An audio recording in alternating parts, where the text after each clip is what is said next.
Shalom Akim, we give all praise and honor and glory to Yahweh Shem Shah. We give double honors to the elders and apostles of Great Millstone. Peace and shalom to the elect. That's pushing out this word throughout the four corners of the globe for the edification of the house of Dawah. We do this lesson. Shalom to you. Hope you're in good spirits. It's your brother Shamal Ma from the DC camp.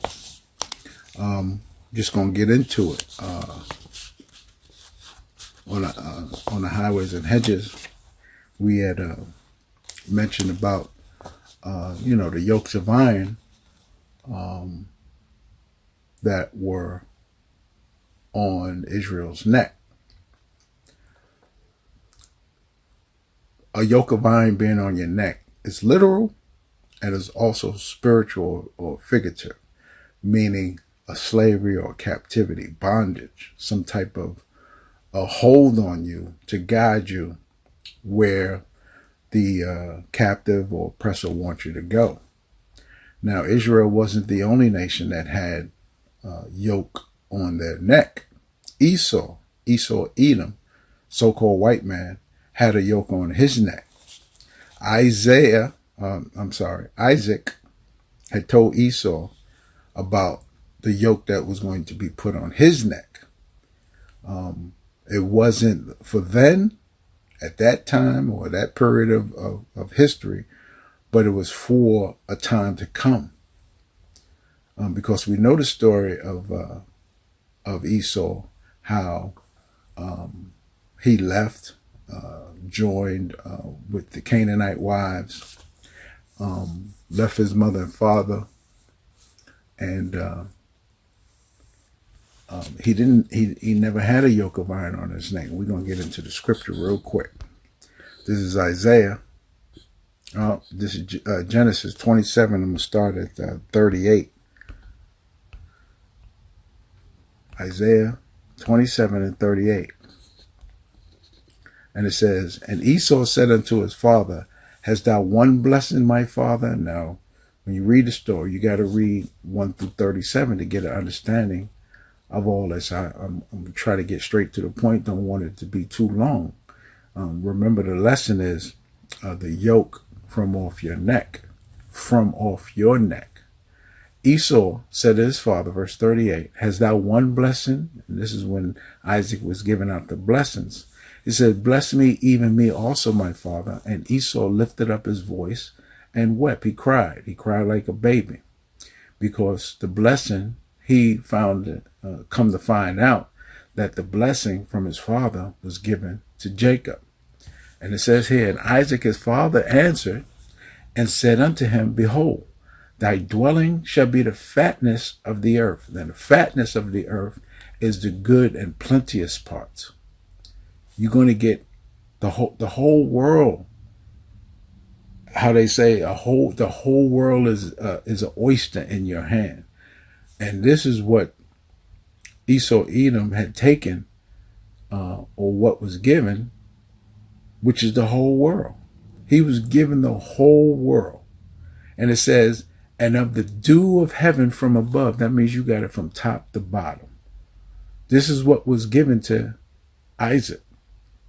This was given to Esau to Isaac. Okay? So you're thinking, if you was Esau, you're thinking, I got the fatness of the earth and all the dew from the heaven. That's everything. Contemplating. And it says, "And in addition to the fatness, by the sword you shall live." Okay, I'll live by the sword. "And thou shalt serve thy brother." There's strings attached. "And it shall come to pass, when thou have had dominion." Read that again. "It shall come to pass, when thou shalt have the dominion of the earth, that thou shalt break his yoke from off thy neck." His yoke is going to be broken when that time comes, to get the fatness of the earth and to rule by the sword. So there's a yoke, there's strings attached. Wow, okay. I wonder if that's good. So you contemplate, nigga. You give me everything, you give me the world. I can live by the sword. I'm having everything from heaven on down, but I'm getting ready to have a yoke on my neck. And Esau hated his brother because of the blessing. He hated his brother. Why? Because he knew that there was going to be a yoke on his neck. That means some type of oppression, some type of slavery, some type of control from his brother. And he hated him for that.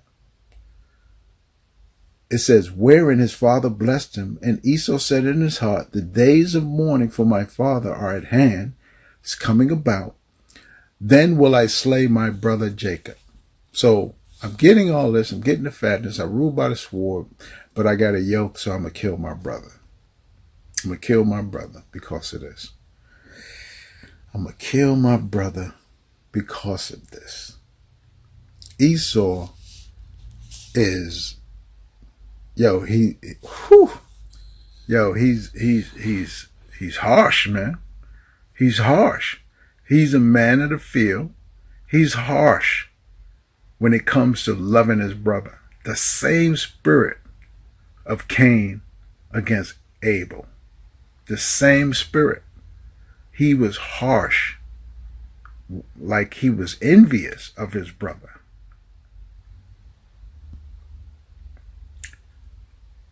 It says, and these words, verse 42, and these words of Esau, her eldest son, were told to Rebekah, and she sent and called Jacob, her youngest son, and said unto him, because thy brother Esau has touched thee, do comfort himself, proposing to kill thee.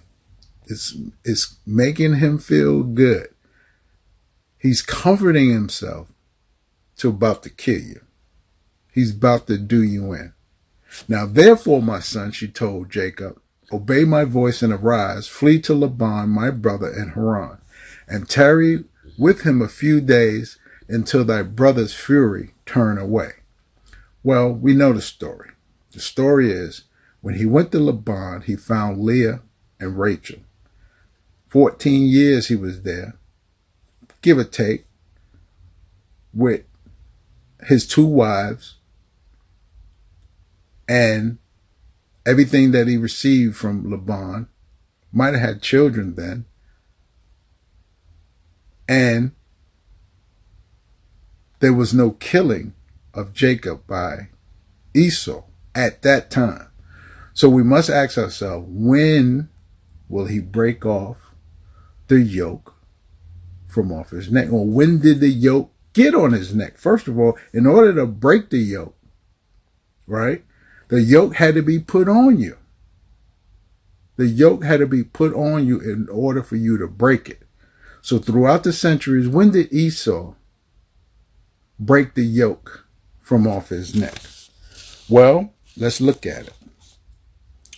The yoke, first of all, Ilal, right? A curved piece of wood in the Strong's, H5953, a curved piece of wood fastened to a pole or beam, laid upon the neck of breasts for drawing, right? Meaning like you put this on an animal, a steer, or a cow, some type of working animal, and you could drive him or draw him, meaning you could, push him forward and guide him the way you want him to go. It says also to act severely, to deal with severely. The yoke is dealing with someone severely. Make a fool of someone. And no one wants to be made a fool, but this is what had to be put on Esau in order for him to break what was put on him, right? So let's go to Samuel, 1 Samuel, real quick. 1 Samuel, the 15th chapter, and the first verse. It says, Samuel also said unto Saul, Yahweh sent me to anoint thee to be king over the people, over his people, over Israel. Now therefore hearken thou unto the voice of the words of the Lord, Yahweh. Thus saith the Lord of hosts, I remember that which Amalek did to Israel, when we read Deuteronomy or Exodus, Exodus, and how Amalek did slay the Israelites coming out of Egypt. It says how he laid wait for him in the way when he came up from Egypt, right? We know the story. Go look at the story. Now go and smite Amalek and utterly destroy all that they have and spare them not, but slay both man and woman, infant and suckling, ox and sheep, camel and ass. Kill everything. Kill all of Amalek. Kill all Esau.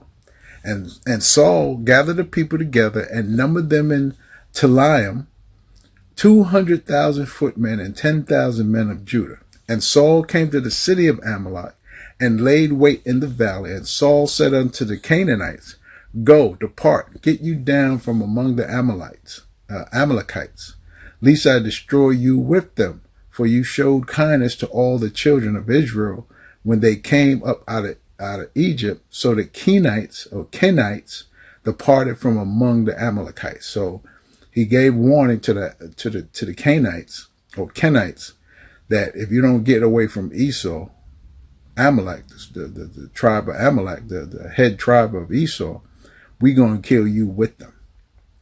So Saul smote the Amalekites from Havilah until the comest to shore that is over against Egypt. And he took Agag, the king of the Amalekites, alive. That wasn't the instructions from Yahweh, from Samuel. He said, kill everything. But Saul spared Agag and utterly destroyed all the people of the edge of the sword. He left Agag but didn't kill the rest of the people.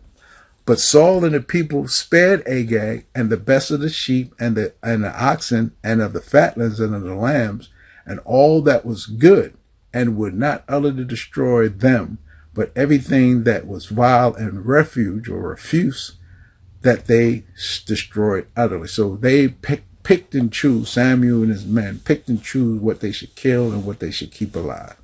That wasn't the instructions. The instructions from Samuel said kill everything, man, woman, and child, and the cattle. But they took the best of what they had. This is what you don't do. You do not take instructions to the fullest by Yahweh Shem Shai. You do all he say do. This is a commandment. Anything else is witchcraft. Everything else is going against the scriptures. Everything else is going against the law. He told you to do something, you do it. So that goes to show you that the yoke, he was a king, Agag was a king, the yoke wasn't on. The yoke wasn't on Esau at that time. The yoke was not put on him until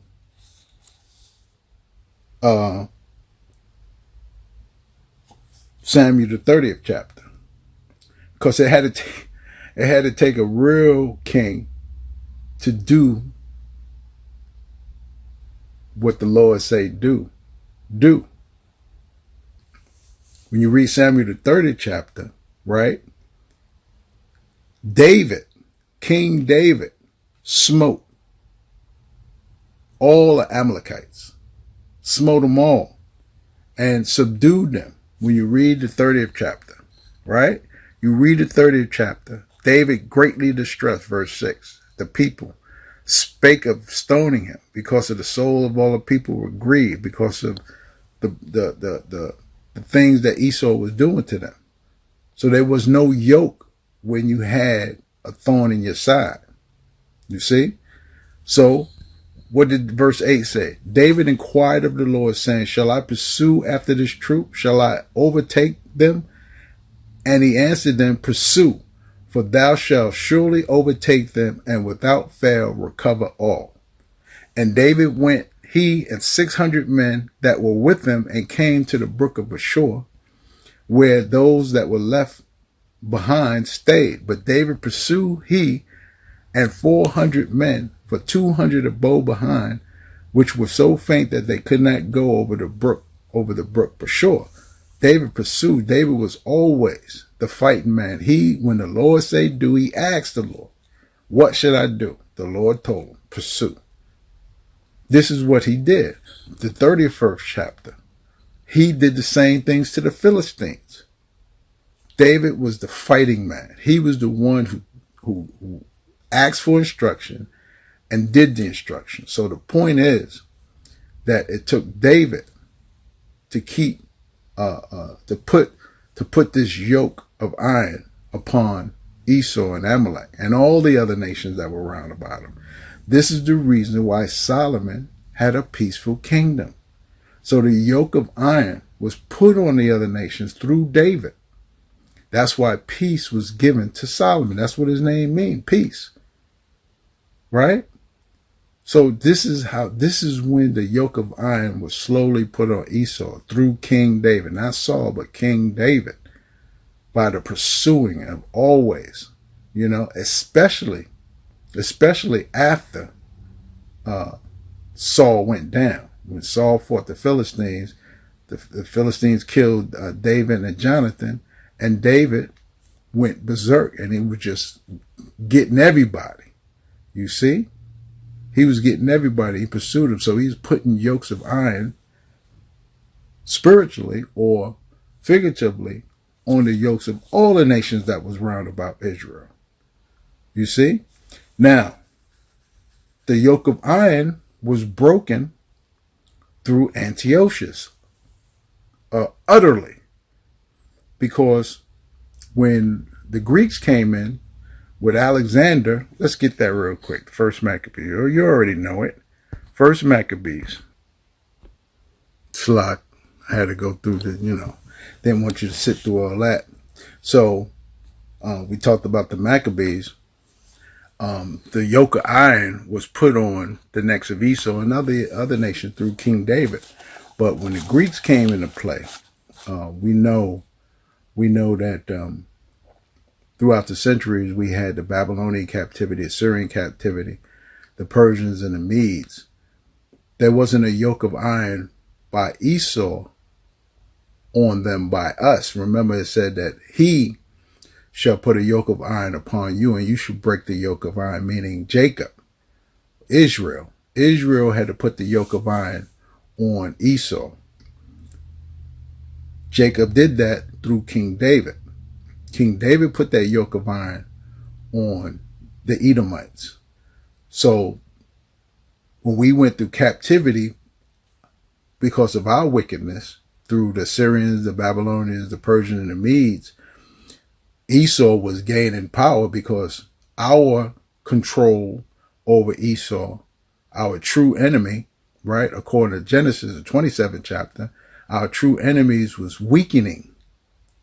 And he truly broke his yoke off his neck through the Greek Empire. And when it says in the Maccabees, the first chapter, first verse, and it happened. What happened? That after Alexander, the son of Philip, the Macedonian, who came out of the land of Chittim, had smitten Darius, the king of the Persians and the Medes, right? Remember, in order to smite the Persians and the Medes, which was two great empires, they had to gain their own power. They gained their own power because Yahweh, right, wasn't with us to do it, to keep that yoke of David, to keep that yoke of Yahweh Hashem Yahushua through David on them. So they was gaining power. And they did gain power by Alexander, who they call the Greek or the Great, son of Philip of the Macedonians, right, had smitten Darius, the king. He gained power. In order, like I said, they were great armies, great enemies. Great empires.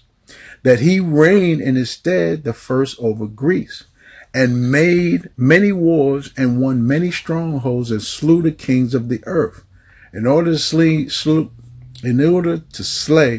kings of the earth, the yoke of iron, the yoke had to be off your neck. This is when the yoke was broken off Esau's neck. This is his now time to rule. And if he won many strongholds and won many wars, he must have did it with the sword, his blessing. So you see his sword, you see his blessing now becoming to fruition, just like Isaac had said. You see? It says, and went through the ends of the earth and took spoils of many nations, insomuch that the earth was quiet before him. When the earth is quiet, that means no one can speak anything against you. You got total rulership. Whereupon he was exalted and his heart was lifted up. And he gathered many strong hosts and ruled over countries and nations and kings and who became tributary unto him. This is the fatness of the earth. This is his fatness. And he ruled by the sword. After these things, he fell sick, talking about Alexander, and perceived that he should die. Wherefore he called his servants such as were honorable, and he abhorred up with him from his youth and parted his kingdoms among them while he was yet alive. So Alexander reigned 12 years and he died, and his servants bare rule, everyone in his place. And after his death, they all put crowns upon themselves. So did their sons after them many years, and evils were multiplied in the earth. He had the fatness, he had the rule, he had the sword, but he also came with evils, bad times for the people. And those servants that came up with him was Lacemaeus, right?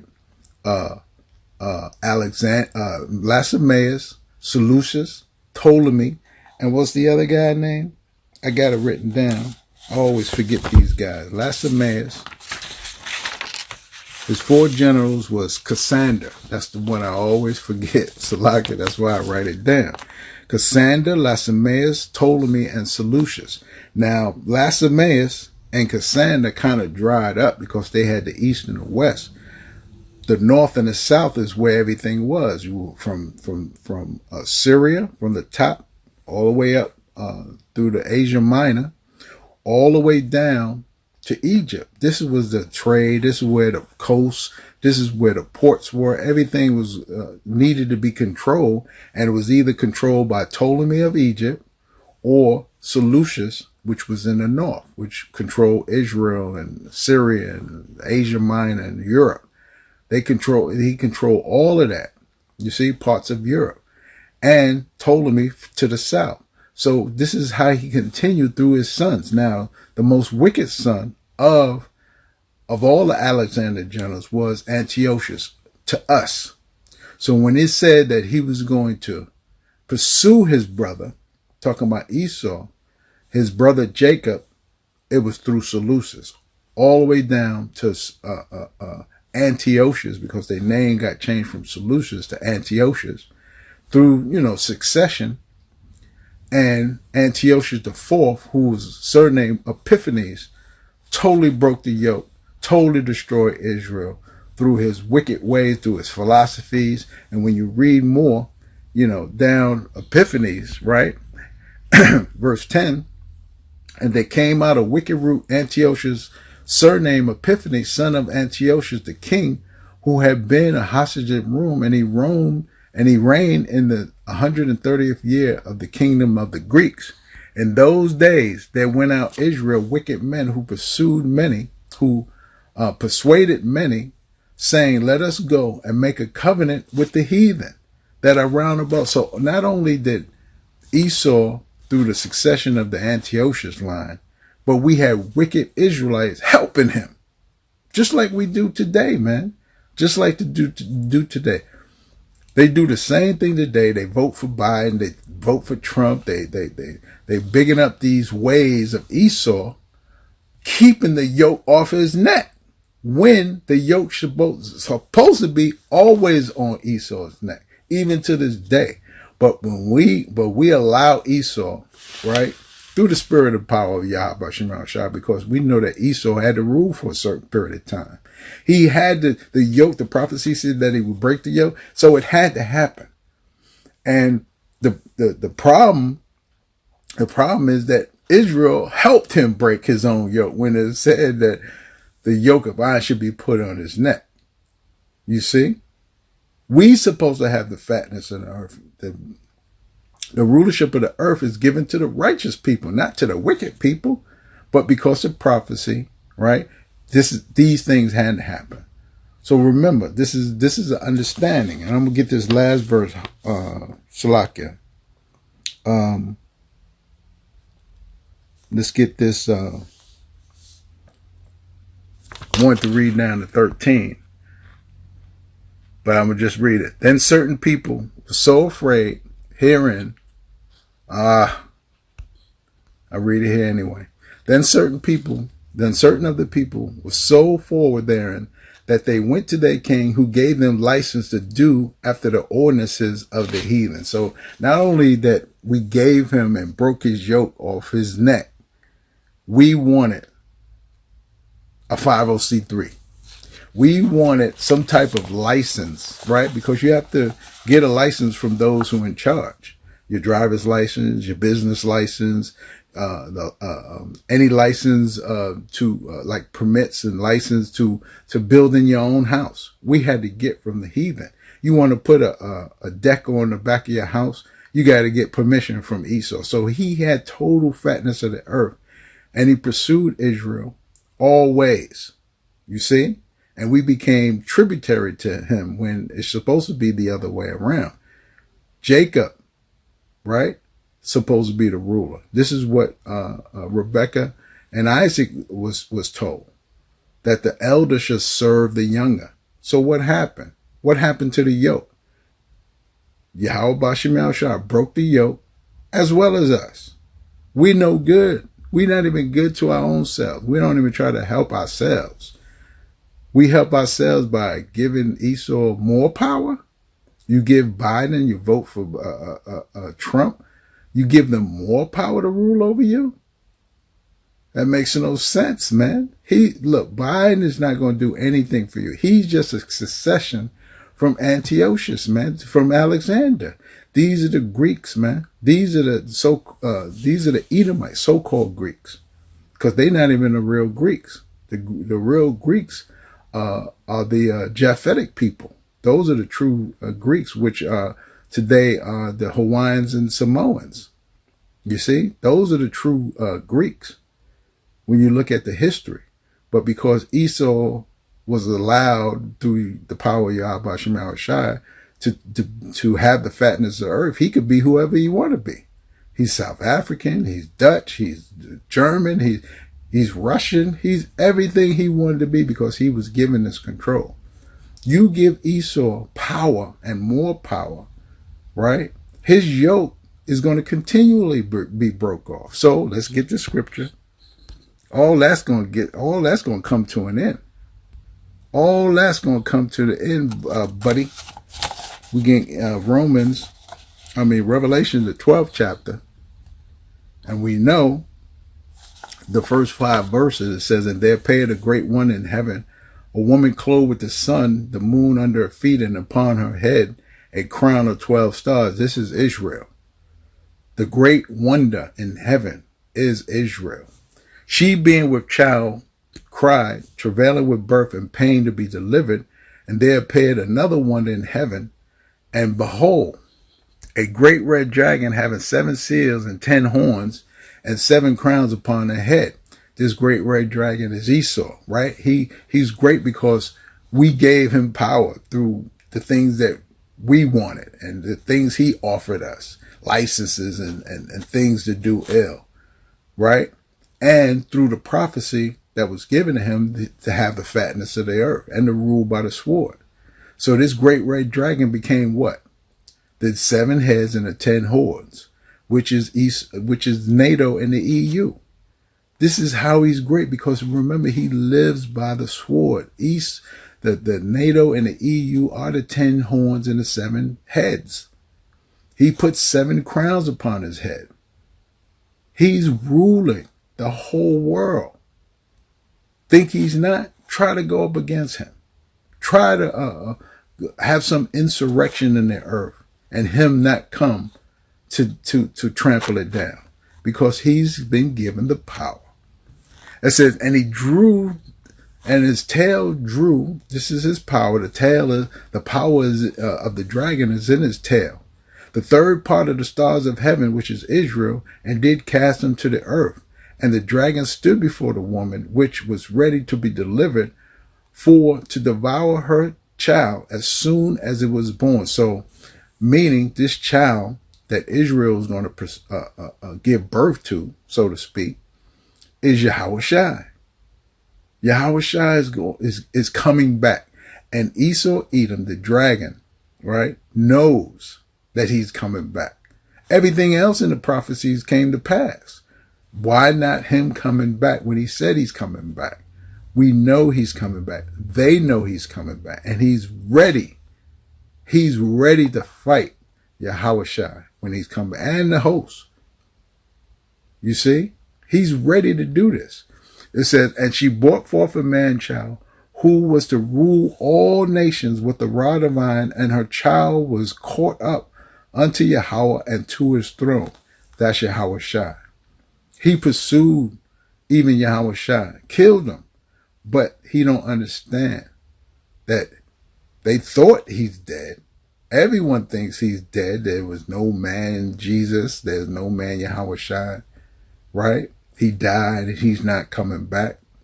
But they don't understand that he's sitting on the throne, waiting to come back. Waiting to come back. He can't wait for that day. Revelation 19, and I'm going to start at verse 11. And I saw heaven open, and behold, a white horse. Now this white horse is Yahushua, coming with power, purity, holiness. And he that sat upon him was called, that horse, faithful and true, and in righteousness he do judge and make war. So Yahushua is coming back. See, they think he's going to come back as that man who was a carpenter. No, he's coming back not as a man, but an angelic force. He's not going to meet the world as a man again. He did that. And what they do, they put him to death. Or they thought they did. You see? His eyes were as a flame of fire. When we read the first chapter, 14th verse, this is what it says. His eyes is a flame of fire, and on his head were many crowns. He was already given the crown. When he comes back, he's going to have those crowns. He was already given that crown because he rose again. And he was glorified by the Father sitting on the right-hand side. He was already given a crown, but people don't understand or know this, especially the ones who think they're ruling right now. You know, Esau, Edom, and other nations, and pursuing Jacob, because now the yoke is on our necks. But this horse and this man that's coming with this power that's coming with the many crowns is going to cast all that down. It says, and he had a name written that no man knew, but he himself, that power, that authority. Because when you look up name, Shem means that what was declared. Shem, or Shem, right, means name, right? Noah had three sons, as Ham, Shem, and Japheth. Well, that Shem, when you look up the word Shem, that name comes with authority, or what was spoken. And this is what Yahushua is coming with, what was spoken, what was declared to the world. That's power. That's great. And he says he's coming back with power.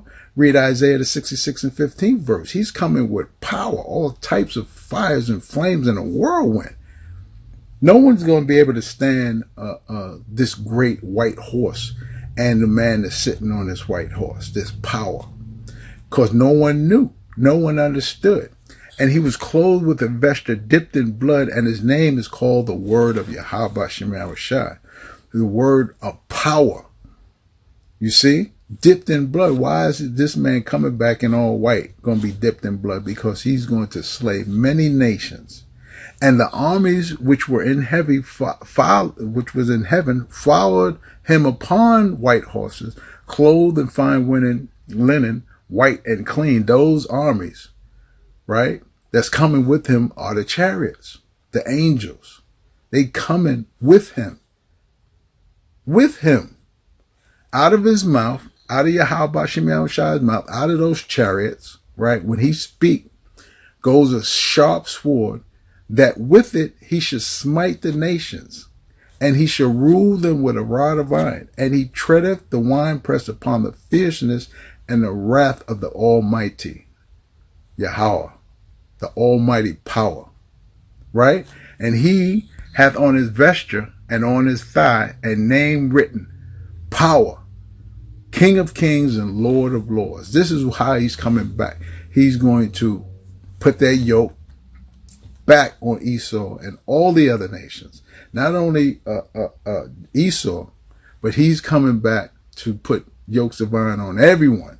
And this is the inheritance of the Israelites. Now we get to rule with him, with that power, again.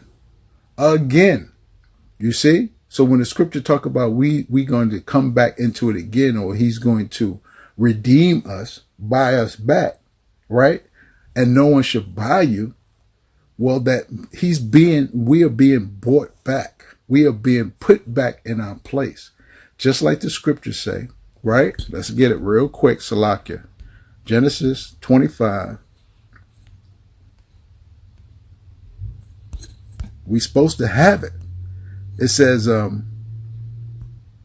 Genesis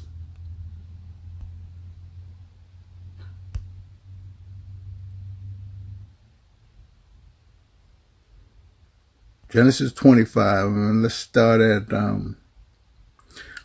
23. And Yahweh said unto her, talking about Rebekah, 2 nations are in thy womb, and 2 different manners of people shall be separated from thy bowels. And the one people shall be stronger than the other people, and the elder shall serve the younger. Whoever comes out first is going to be, right, the servant of the other. And when the days will be delivered, days to be delivered were fulfilled, behold, there were twins in her womb, Isaac and Jacob. And the first came out red all over like a hairy garment, not a hairy garment, but like a hairy garment, red, right? Because the blood shows through his translucent skin. His blood is at the surface of his skin, and you can't see him because he has no melanin. This is how we identify who he is. This one who's going to try to fight the Lord when he comes back with his armies against the Lord's armies and lose. And they call his name Esau. Esau means, in the Hebrew, is Shashwa, which means wasted away. What's wasted away? His melanin. He has no carbon in his skin. And after that came out his brother out, and his hand took hold of Esau's heel. This is the way it's supposed to be. Jacob's hand held the heel of Esau, right? And he called his name Jacob. And Isaac was 80 years old when she bare them. Now, right here, Esau was a cunning hunter. Verse 27, boys grew. He was a cunning hunter, a man of the field. Jacob was plain, living in the crib, living in tents. This is how we know who's who. When you read, look, this is the first book transposed it against the last book, Revelation. We can understand what's going on and the history of the yoke being put on his neck. How he was, the yoke was placed on his neck. How he broke the yoke off his neck. This is who it's talking about. It's talking about the contrast between Jacob and Jacob and Esau, right? Good and bad, good and evil, however you want to say it. And we put all these things together. We understand it through the power and the power of Yahweh Shemir Shai through his spirit and through the teachings of our elders. We understand what's going on. There's no question about it. There's no question about who's who the players are. And throughout history, not just in this time, but throughout history, we know that Biden and Trump is from the same cloth as Antiochus, Cassander, Lacemaeus, and Ptolemy. They the same cloth. They the same Edomites. They the same as Alexander the Greek, the Roman emperors. They're the same cloth. They're the same people. Amalek. They're the same people. Esau, the Edomites. We know who they are. So it's not difficult. His yoke was put on. His yoke was broken. Now the Lord is coming back to put that yoke upon his neck once again. Everything must be in place. We give all praise and honor and glory to Yahweh Shema Shah for this lesson. Salaki, that was long, but things have to get out. Information must get out, and this is the way I could do it. We give all praises. Shalom.